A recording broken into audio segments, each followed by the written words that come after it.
that month hanggang ngayon, ang laki ng fine ko.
Hello mga kabayan, kamusta na po kayong lahat? Si Mangonsi po ito at isang OFW dito sa Canada.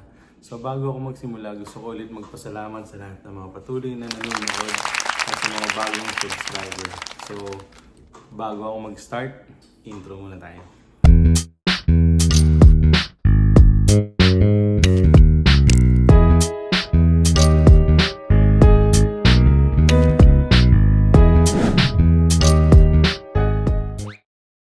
Welcome back. So, meron lang akong gustong i-share sa inyo, no? Lalo na dun sa mga nagpaplano na lumipat ng province. Mga nanggagaling sa Alberta, papunta ng New Brunswick or Nova Scotia, or pabalik naman, baliktad. Nitong nakaraan lang kasi, meron kaming katrabaho. Ngayon, nag-share sa amin kasi tinanong niya si ma'am, yung asawa. Sabi niya, "Ma'ams, nakapag-update na ba kayo ng car registration ninyo?" Sabi naman namin, hindi na muna kasi isasabay namin sa pag-renew talaga ng car registration, which is ngayong November sana.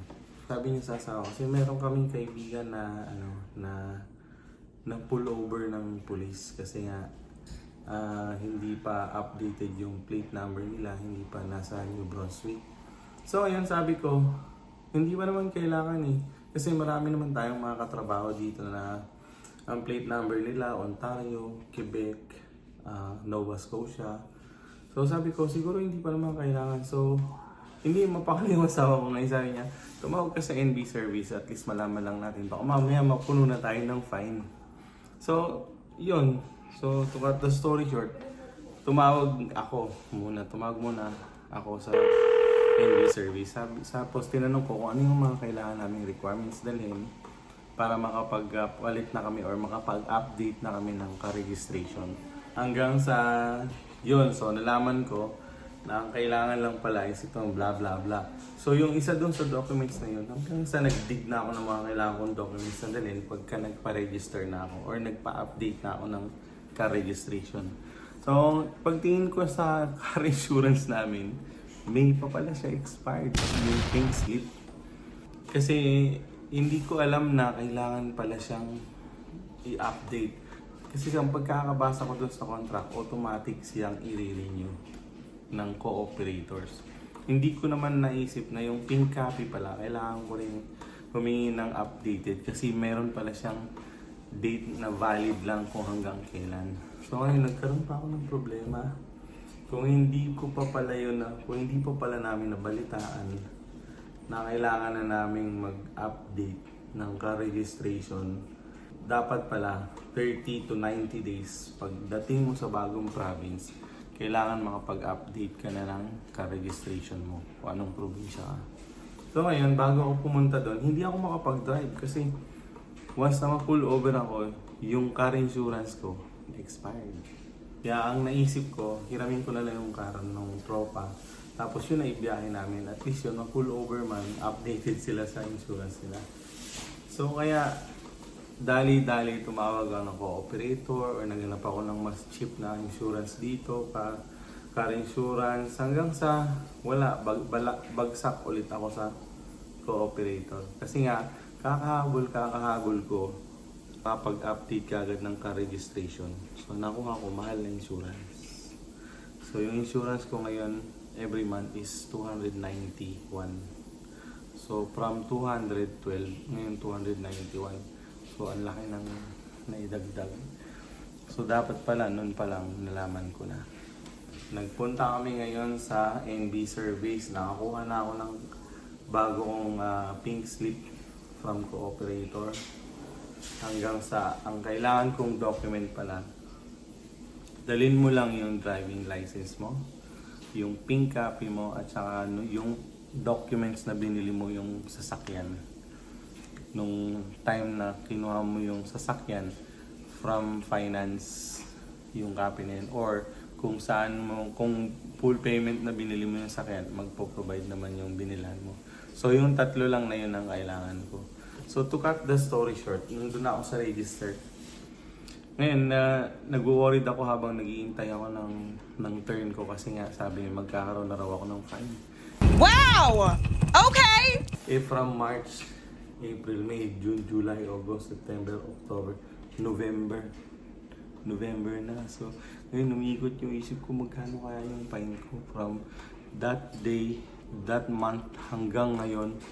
Ang laki ng fine ko. Hanggang sa yun, pagharap ko sa cashier, tinanong lang nila ako, sabi nila sa akin, when did you come here? I came here last March. Are you going to sleep na? Okay. So, sabi sa akin ng register, can I have the documents to update your car registration? So, binigay ko na hanggang sa umabot na sa point na kailangan mo na rin magpalit ng plate number. So, okay, sure. So, hinintay ko na hanggang sa maya-maya. Ang tagal, medyo matagal siya kasi marami siyang tinatype hanggang sa nag-iisip ako magkano kaya ang sisingilin sa akin itong fine. Hanggang sa sabi niya, ang babayaran mo lang is 150 something. Sabi niya, come again? Oh my God! Wow! Sabi ko, so yung mga news na sinasabi nila na pagdating mo dito, kailangan mo magpalit ng car registration or mag-update. Kasi kung hindi, from that time hanggang sa moment na hindi ka nakapag-update ng car registration, may fine ka, which is hindi po totoo pala. Based on my experience. So ngayon, binalik na sa akin yung mga documents na kailangan ko. Hanggang sa tinanong na lang ako, yung plate number mo, would you like to have personalized or with the logo of deer, bear, or just plain? So siyempre medyo natuwa na ako dahil wala pala akong babayarang fine. So sabi ko, deer. Deer. So sobrang tuwa ako.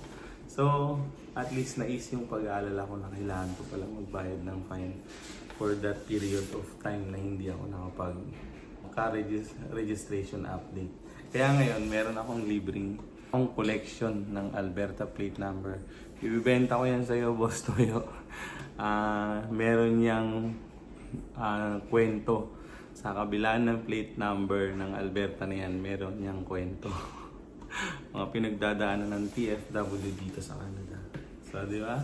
So, kaya kailangan kayong mga lilipat ng ibang province, much better spend kayo ng 30 days para ma-check nyo muna yung mga documents ninyo, kung ano yung kailangan ninyo, kung up to date ba. At the same time, malaman nyo rin kung hanggang kailan pwede. Pero, ang sinabi naman sa akin sa cashier, 30 days to 90, pwede pa. Hanggat maaari, as soon as na dumating ka dito sa province nila, kung anong province man yung lilipatan mo, yun yung mas maganda or yun yung mas ideal na makapag-update ka agad. In case daw na magkaroon kayo ng disgrasya or whatever, alam nyo na. So for safety na rin, at least kung ano yung address ninyo, nandun din naka-detalye yung plate number na gamit ninyo. So yun lang po yung i-share ko for today. Ayun nga pala, marami pa akong gustong ikwento sa inyo, kaya lang medyo busy po kasi ang inyong lingkod. So marami akong ganap sa buhay. Unang-una sa lahat yung status namin ngayon. Kasi napakinggan nyo na ba or nabalitaan nyo na ba yung tungkol kay Mark Carney na 2 to 3 weeks mass cancellation. Hindi ko alam kung anong mangyayari kasi hanggang ngayon naka-implied pa rin ako. And yung update nga pala sa AI namin, so far wala pa rin. So nung last video ko is 2 days or 1 day. Starting today na ma-upload ko to. So wala pang 1 week, kaya every week. So within 28 days magkakaroon na daw yun ng result. So in-expect namin ng November 17 meron na kaming result, if ever ma-approve or hindi. November 17. So sana good news. So sa lahat ng mga hindi pa nakakapag-subscribe dyan, konting-konti na lang. 5,000 subscriber na ang inyong lingkod. Kaya ano pa hinihintay mo, mag-subscribe ka na. Hanggang sa muli mga kabayan. At maraming salamat po ulit sa inyong pagsubaybay. Magandang gabi po.